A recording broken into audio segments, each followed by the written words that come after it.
He's from San Diego, California, America's finest city, played at Cal State Fullerton, and then into the Canadian Football League with the Edmonton Eskimos, Ottawa Rough Riders, Hamilton Tiger Cats, Edmonton Eskimos again, Memphis Mad Dogs, BC Lions, Toronto Argonauts, a 4-time Grey Cup champion. How many times MVP of the league, DA?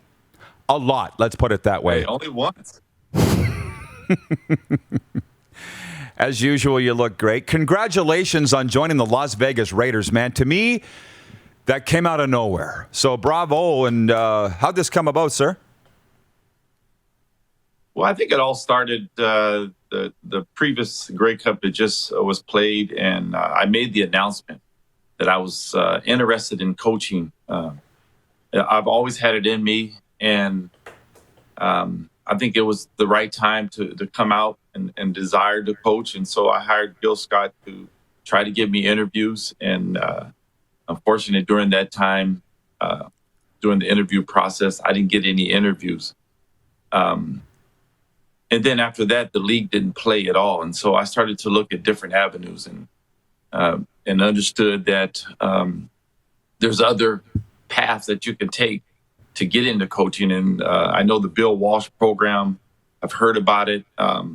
What made it even more significant was the fact that when Henry Burris went through the program, we had conversations throughout the whole time he was doing his internship with Chicago Bears. And I applied the following March.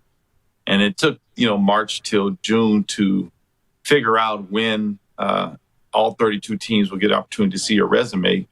And I was selected by the Raiders. So that was pretty exciting. I'm excited about the opportunity and to learn as much football as possible. And so I'm excited about the journey, the path, and all the challenges that will take place for me in an internship to understand what goes on in the background coaching aspect in the National Football League. And so it's a new venture, but I'm excited, ready to, put the helmet on and challenge it head on. Here's the Associated Press story. Damon Allen will work with the NFL's Las Vegas Raiders coaching staff as part of the Bill Walsh Diversity Coaching Fellowship Program. You just mentioned it's the same one that Hank was in with the Bears. And yes. Yeah. Your brother Marcus inducted into the Pro Football Hall of Fame in 2003. Damon was enshrined in the Canadian Football Hall of Fame in 2012. What did your brother say about this? And did he? Obviously, you did this all on your own, but what did Marcus have to say about this? I mean, he's excited for me and the opportunity, and the Raiders were one of my 5 teams I had to select. There were 2 options during the Bill Walsh program.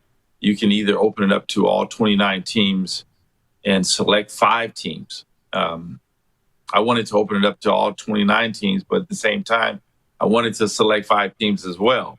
And I had people make phone calls to those 5 teams to let them know that I'm in the program, that I'm interested in working with those teams. And like the Raiders were one of my 5. And so I'm very thankful for it to work out. Okay, off the top of my head, because Damon, I know you would have jumped in this head first. Derek Carr, Marcus Mariota. Who are you going to be working with there with the Raiders? As far as the position coach I'll be working with? Yeah, well, the players. I don't know. Yeah. What are you going to be doing? I assume you're coaching quarterbacks. What are you going to be doing? Well, you never know, and I have an idea on what I want to do as far as that position, but whatever they want me to do, I'm prepared to do. Whether it's the different positions on the football field, that's just an opportunity for me to learn more than what I know now. So it doesn't matter what position that I'm, learning from. I understand the game of football on offense and defense. And so I'm excited about, stepping on the field and be among some of the great minds in the National Football League and coaching and learn as much as I possibly can And like I said, like as a professional football player, I tried to collect as much tools in my toolbox, and I'm going to do the same way in coaching.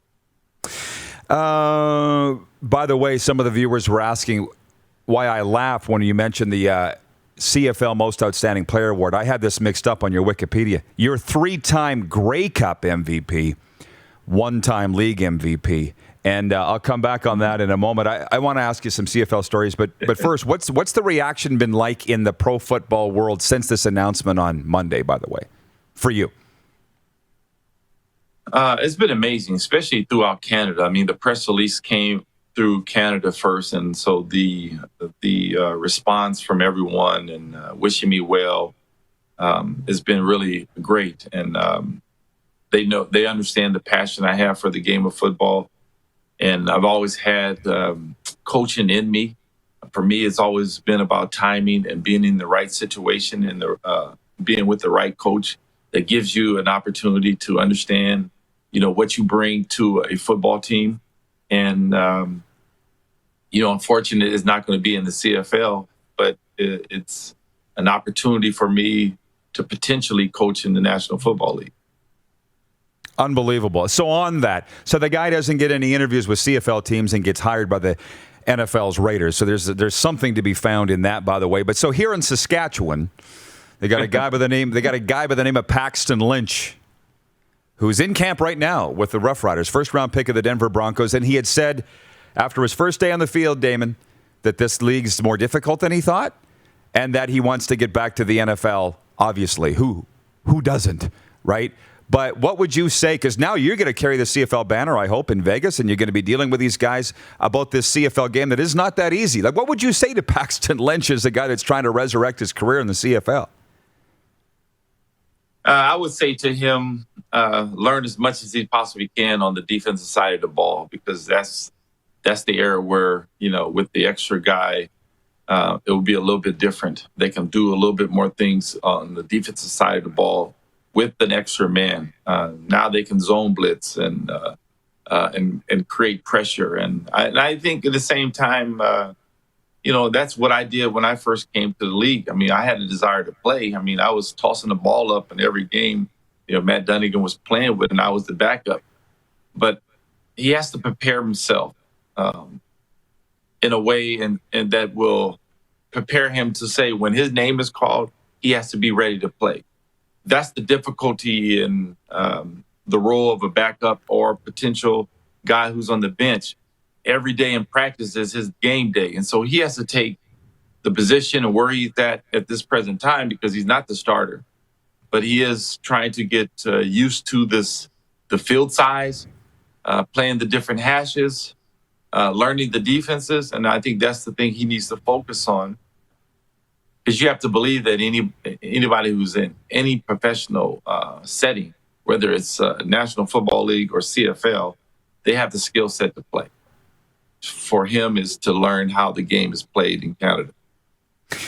So to this list again, I misread. It's a 3-time Grey Cup MVP, 1-time league MVP. And for me, Damon, if I may, I was on the sidelines for the 2004 Grey Cup in Ottawa. It was just awesome. You had the Argos there against Wally's Lions, your old team, and he couldn't decide between Casey Printers or Dave Dickinson, and you just came in and ate his lunch that day.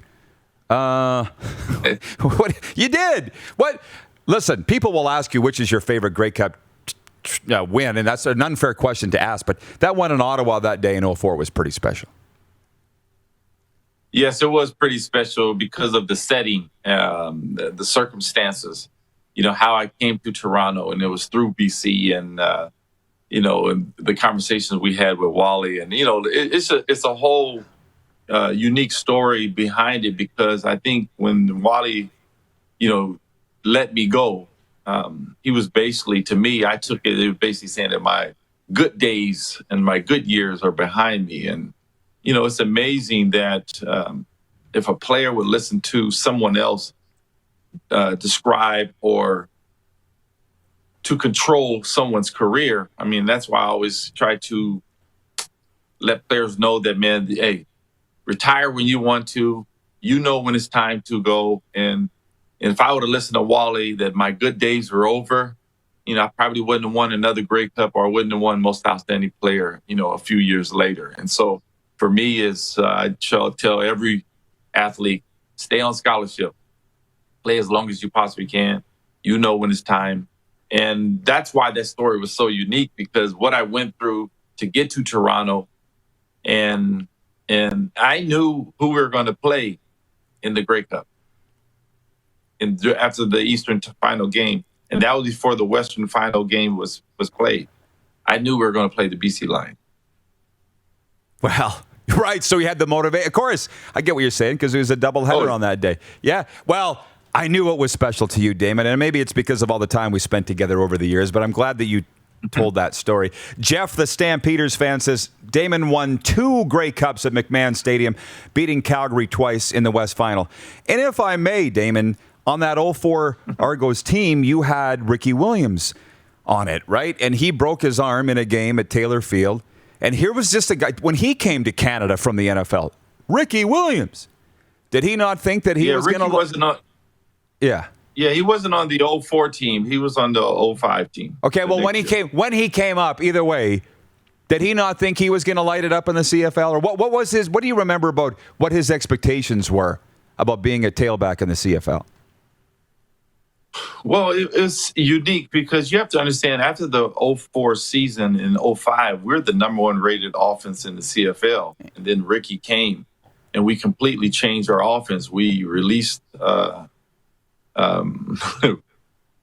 Ken Austin as our offensive coordinator, and then we started to run the football a lot more when Ricky came. So we changed our offense completely when Ricky came. And so there was a lot of pressure on not only us signing him, but to really involve him in the offense. And it was just a whole unfortunate story that happened, because I think that started somewhat of our downfall. Instead of Ricky coming into the number 1 offense in the league at that time in 05, we decimated our whole system. And so we had to focus more on running the football. And that's why our numbers were so much different from 2005 to 2006, is because the presence of Ricky, and we felt that Ricky would enhance the 2005 offensive team that lost in the Eastern Final that year.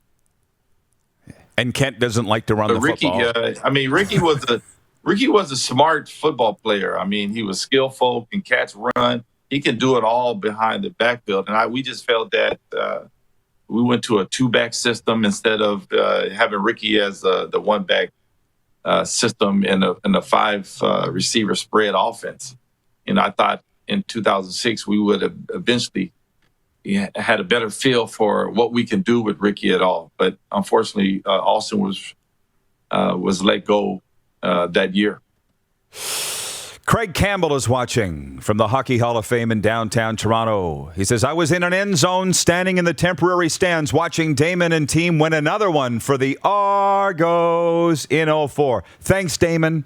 So there's one from an Argo fan thanking you for bringing home a championship.